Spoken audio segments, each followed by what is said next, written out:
Assalamualaikum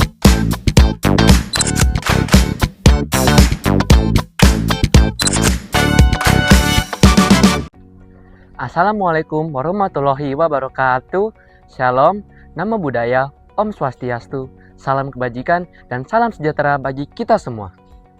Perkenalkan, nama saya Bonaventura Manuel Kusuma dari SMP Negeri 2 Labuan. Pada kesempatan kali ini, saya akan meresensi sebuah buku yang berjudul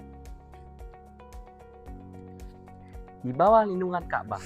Buku ini ditulis oleh Profesor Dr. Haji Abdul Malik Karim Amrullah atau akrab dipanggil Hamka dan diterbitkan oleh PT Bulan Bintang pada tahun 2002 bulan Juli. Buku ini memiliki tebal halaman sebanyak 80 halaman dan ISBN 97941806337. Buku berjudul Di Bawah Lindungan Ka'bah ini merupakan salah satu karya monumental dan istimewa dari sastrawan sekaligus ulama besar Indonesia, Buya Hamka. Buku ini mengangkat tema universal tentang cinta dan kasta sosial, di mana Buya Hamka menjadikan buku ini sebagai kritik sosial yang keras terhadap adat istiadat tanah kelahirannya. Beliau mau menunjukkan betapa kotornya sistem kasta sosial sekaligus pernikahan adat tradisional Minangkabau yang dianggap bertentangan dengan kebebasan nurani dan prinsip keadilan dalam ajaran Islam. Buku ini berpusat pada jalinan kisah cinta Hamid dan Zainab di tanah Minangkabau. Hamid tumbuh sebagai seorang yatim yang hidup sebatang kara dan serba berkekurangan bersama ibunya. Namun ia beruntung. Ia bertemu dengan seorang hartawan bernama Haji Jafar yang mau membantu proses perjalanan hidupnya. Haji Jafar ialah tidak lain seorang ayah dermawan dari putri bernama Zainab. Hamid dan Zainab tumbuh bersama-sama hingga dewasa. Sampai pada akhirnya timbullah benih-benih cinta di antara mereka berdua. Namun sayangnya, terdapat jurang pemisah yang sungguh dalam yang membuat mereka memendam perasaannya masing-masing dengan rapat. Gelombang ujian bermula ketika Haji Jafar wafat disusul oleh ibu dari Hamid. Ibu Zainab yang sekarang memimpin keluarga meminta tolong kepada Hamid untuk membujuk Zainab agar mau menikah dengan pria kaya pilihan keluarga.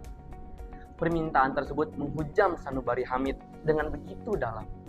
Batin Hamid rasanya hancur, terutama karena status sosialnya yang miskin. Tetapi ia memilih untuk mengalah demi membalas kebaikan keluarga tersebut kepadanya. Setelah demikian, Hamid pun memilih untuk pergi mengembara, meninggalkan kampung halamannya menuju kota Mekah. Akankah kisah cinta mereka menghasilkan akhir yang berbahagia ataukah akhir yang pendudukan? Buku ini juga memiliki beberapa kelebihan, di antaranya menggunakan diksi Melayu Indonesia klasik yang sangat indah, puitis, dan begitu menyentuh hati. Penyajian interaksi antar tokoh juga disajikan secara emosional dan mendalam, sehingga para pembaca dapat ikut merasakan kedekatan perasaan mereka. Penyampaian nilai-nilai ketakwaan, konsep takdir, ikhlas, dan kepasaran kepada Tuhan Yang Maha Esa juga disampaikan secara halus melalui interaksi antar tokoh tanpa terkesan menggurui pembaca. Akan tetapi, buku ini juga memiliki beberapa kekurangan.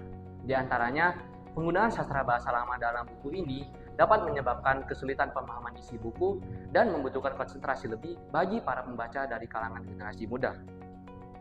Alur pada awal cerita buku ini juga cenderung terasa lambat, karena penulis buku banyak menghabiskan porsi cerita untuk menjelaskan latar tempat dan latar belakang sosial sebelum masuk ke dalam konflik utama. Akhir dari cerita ini juga mungkin akan terasa kurang memuaskan bagi para pembaca yang menyukai happy ending atau akhir bahagia.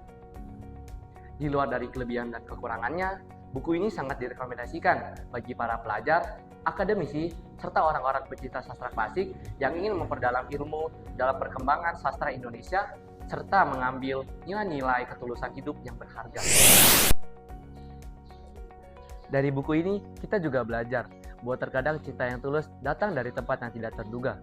Dan dari tempat itu, kita banyak belajar tentang ikhlas ataupun kepasrahan kepada Tuhan Yang Maha Esa. Demikian resensi yang dapat saya sampaikan. Atas perhatiannya, saya ucapkan terima kasih. Wassalamualaikum warahmatullahi wabarakatuh. Salam literasi.